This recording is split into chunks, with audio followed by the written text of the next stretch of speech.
Sahabat Aceh Gallery bertemu kembali dengan saya di channel khusus Sejarah Aceh.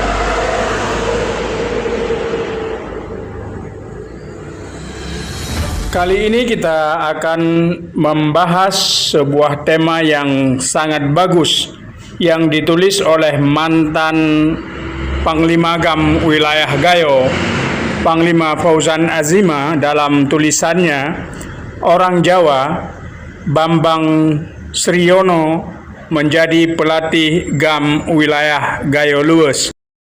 Panglima GAM Wilayah Gayo, Pang Fauzan Azima, menulis catatan tentang orang Jawa yang ikut sebagai kombatan GAM ketika Aceh berkonflik dulu. Konflik ini menanamkan jejak kebencian yang sangat dalam. Saat gerakan Aceh Merdeka berkonflik dengan pemerintah Indonesia, maka suku Jawa dianggap sebagai representasi dari musuh. Padahal yang dimaksud oleh Wali Nanggro Tengku Hasan Ditiro dengan Jawa bukanlah suku Jawanya, bukan orang Jawa sebagai pribadi, melainkan Jawa atau tepatnya Jakarta sebagai pusat pemerintahan Indonesia. Aceh dan pada umumnya orang di Sumatera menganggap Jakarta adalah Jawa. Itu karena letak geografis provinsi itu berada di Pulau Jawa. Apalah cur, doktrin itu kadung mendarah daging, kebencian berlebihan kepada pemerintah merasuki kepala setiap simpatisan GAM. Seorang simpatisan GAM di Jakarta misalnya, dengan mudah mengambil telepon genggam milik orang lain yang mereka jumpai dengan alasan itu barang milik orang Jawa. Orang yang lebih tua juga bersikap sama. Kebencian itu didorong oleh pengalaman pahit di masa Presiden Soeharto berkuasa.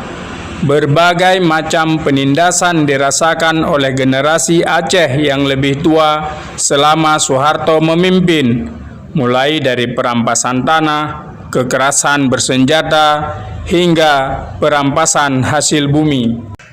Seorang sahabat penulis dan pengagum buku kata-kata Mutiara Soekarno asal Pidi, Muhammad Tito, sering mengutip kalimat dari buku Profesor Dennis Lombard yang berjudul Nusa Jawa Silang Budaya. Dalam buku itu dituliskan frasa "The most Javanese people are unpredictable." Sebahagian besar orang Jawa tidak bisa diprediksi. Tito mengatakan yang dimaksud sikap tidak bisa diprediksi itu adalah tidak dapat dipercaya. Sedikit saja hal buruk tentang Jawa segera menyebar di tengah masyarakat Aceh yang dirundung konflik. Semua itu menjadi alat propaganda untuk merusak persepsi masyarakat dan menambah kebencian pada orang Jawa. Hal yang sama juga dilakukan tentara yang sama seperti yang terjadi di Aceh. Dalam perang semua mungkin terjadi. Namun GAM bukan tidak pernah bersinggungan dengan suku Jawa. Saat itu seorang mahasiswa Institut Teknologi Indonesia Serpong, Bambang Sriono alias Pang Mubarak, ditunjuk untuk melatih kemampuan tentara GAM di wilayah Gayo Luwes bertahan dalam hutan. Pasukan GAM sendiri tetap mencurigai Bambang dan menganggap tidak bisa dipercaya. Atau jangan-jangan Bambang adalah petugas intelijen Kopassus, salah satu musuh bebuyutan GAM pada zaman konflik. Banyak pejuang GAM di wilayah Linge, Aceh Tengah, dan Benar Meriah berdarah Jawa. Tengku Siswoyo dan Tengku Aman Nanang adalah pejuang GAM sejati dan syahid di tengah perjuangan. Begitupun salah seorang pendiri GAM Tengku Ilyas Lebe punya saudara angkat di Kenawat Lut yang sangat setia. Saudaranya itu bernama Aman Idem. Konfrontasi dengan suku Jawa pada masa konflik adalah kesalahan besar dalam perjuangan GAM, karena dari penuturan sejumlah kawan berdarah Jawa, mereka ingin berjuang untuk Aceh kalau cara dan tujuannya mulia. Ketika Panglima GAM Muzakir Manaf berada di Bukit Rebol, anggota TNI organik asal Jawa rela meninggalkan beras dan kebutuhan lainnya untuk membantu perjuangan GAM. Kembali kepada kisah Sriono. Bambang Sriono, ayahnya dan ibunya lahir di Gembong, Jawa Tengah. Di dalam GAM, seperti keberadaan mantan Kapten Amerika Serikat Nathan Algren, diperankan oleh Tom Cruise dalam film The Last Samurai. Ini adalah film drama perang Amerika Serikat yang dibuat pada tahun 2003 dan disutradarai oleh Edward Zwick. Dalam film itu, Nathan Algren membantu Kaisar Jepang menumpas kaum samurai yang menentang Kaisar Jepang yang melakukan modernisasi. Pasukan Nathan kalah dan dia sendiri disandera oleh kaum samurai. Dia dibawa ke desa tempat tradisi samurai menjadi budaya hidup yang kental di sebuah kampung di Jepang. Di sini, Nathan kepincut dengan kebaikan warga kampung itu. Bahkan dia menjadi teman diskusi pemimpin komunitas itu dan akhirnya bergabung dengan kelompok samurai. Hal yang sama mungkin dirasakan oleh Sriono. Dia beberapa kali dikepung oleh pasukan pemerintah Indonesia, termasuk pada kejadian di Pasir Putih, tempat syahidnya Pang Manti dan Pang Perintis. Dalam kejadian itu, 3 orang menyerahkan diri. Sriono memilih tetap berjuang, bahkan dia bertahan seorang diri selama 2 bulan di hutan belantara. Dalam kesendiriannya itu, Sriono menggunakan seluruh pengetahuannya tentang alam liar. Dia memutuskan untuk mencari makanan ketimbang orang. Dia memanfaatkan potensi alam untuk bertahan hidup. Dia menggunakan alam untuk memulihkan kondisi tubuhnya yang lemah setelah berperang. Setelah merasa cukup kuat, lantas Sriono mencari orang untuk menuntunnya kepada pasukan. Sekilas, kisah ini mirip peran Tom Hanks pada film Cast Away yang diproduksi pada tahun 2000. Hidup sebagai buruan memang tidak mudah.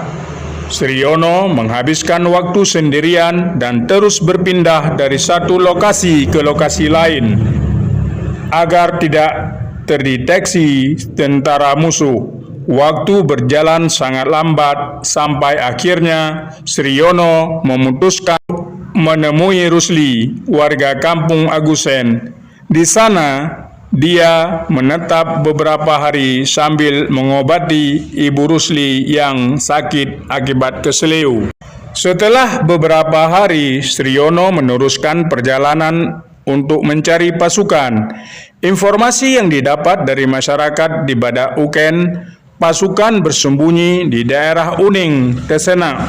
Kaki tangan yang membantu di daerah itu adalah Aman Rabuddin, ayah Pang Rencong.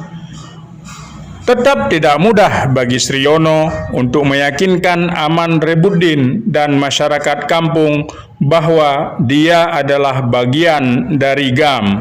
Bahasa Gayo yang keluar dari mulut Sriono tidak fasih.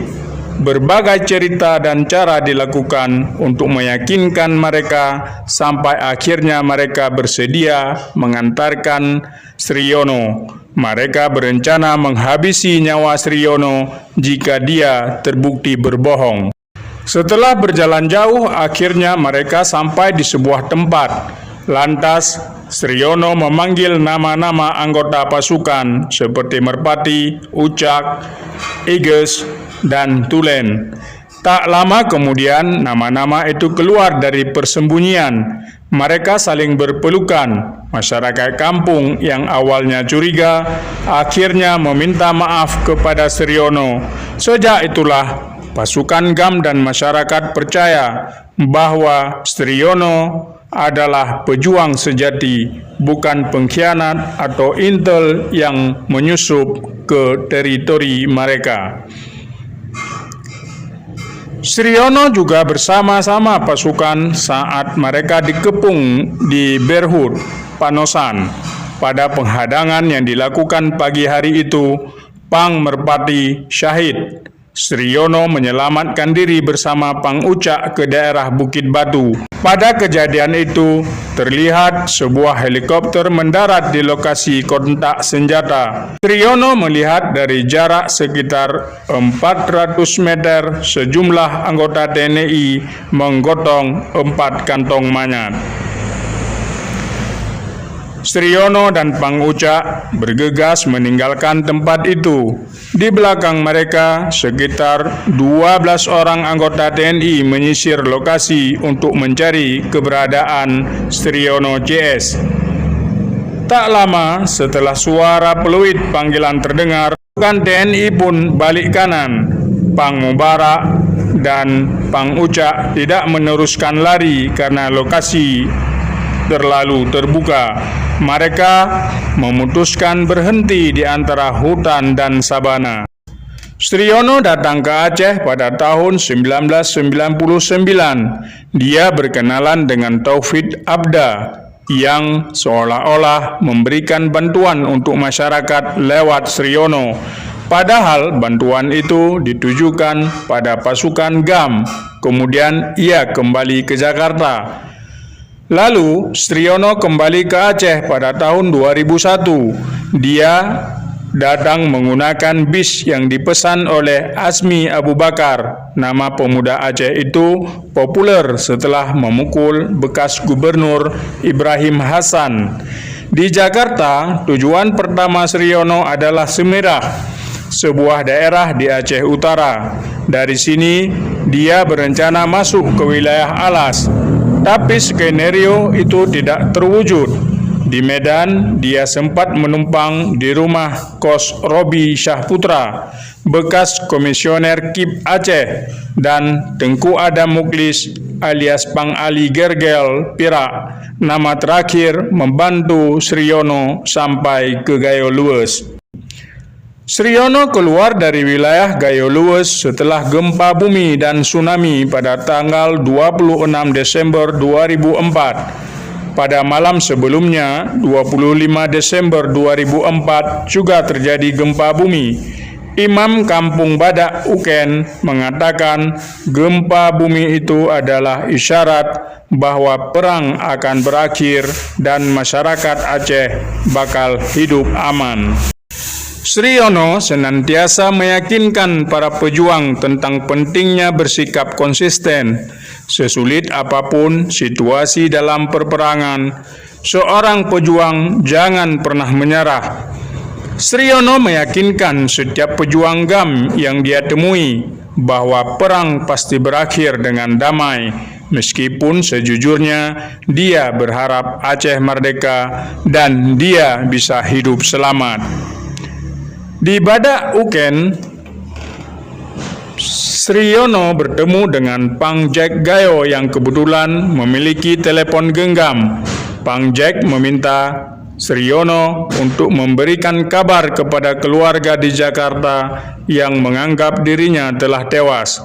Awalnya, Sriono enggan menuruti permintaan itu, tetapi karena selalu didesak, Sriono menerima telepon genggam itu.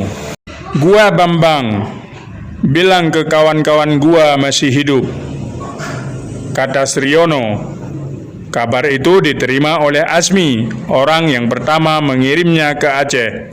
Azmi meminta Sriono untuk kembali ke Jakarta Meski saat itu status Aceh beralih menjadi darurat sipil, tekanan terhadap GAM semakin gencar. Tidak mudah bagi Sriono keluar dari hutan, sampai kemudian Pang Jack Gayo menghubungkan salah seorang kerabat bernama Ies. Dia tinggal di kampung Rak Lunung, Blangkejeren. Mereka lantas mengatur siasat untuk mengeluarkan Pang Sriono dengan selamat. Lalu Ies menjemput Sriono di sebuah lokasi pada pukul 10 WIB dengan sepeda motor. Sriono berangkat ke Medan dengan angkutan umum. Sialnya, ternyata di perbatasan Aceh Tenggara dan Sumatera Utara, daerah Lawedeski, ada sweeping TNI. Semua angkutan diberhentikan. 10 aparat keamanan memeriksa angkutan yang dia tumpangi. Semua diminta turun dan diperiksa satu persatu. Sebagian dari mereka dipukuli karena terbata-bata menjawab pertanyaan dan tidak punya identitas. Tidak seorang pun yang lolos dari pemeriksaan itu, kecuali Sriono. Kalau benar perjuangan saya, maka selamatkanlah saya. Namun kalau perjuangan saya salah, biarlah saya mati di sini. Bisik hati Sriono. Sesampai di Medan, Sriono melanjutkan perjalanan ke Jakarta dan bergabung dengan aktivis lain yang bersimpati pada perjuangan gerakan Aceh Merdeka. Bagi Sriono, Aceh atau Jawa hanya jarak. Aceh dan Jawa sama-sama ditindas oleh penguasa. Sekian sekelumit kisah Bambang Sriono, pemuda Jawa yang berasal dari Gembong, yang menjadi kombatan gerakan Aceh Merdeka seperti ditulis oleh mantan Panglima GAM Wilayah Gayo, Panglima Fauzan Azima. Assalamualaikum warahmatullahi wabarakatuh.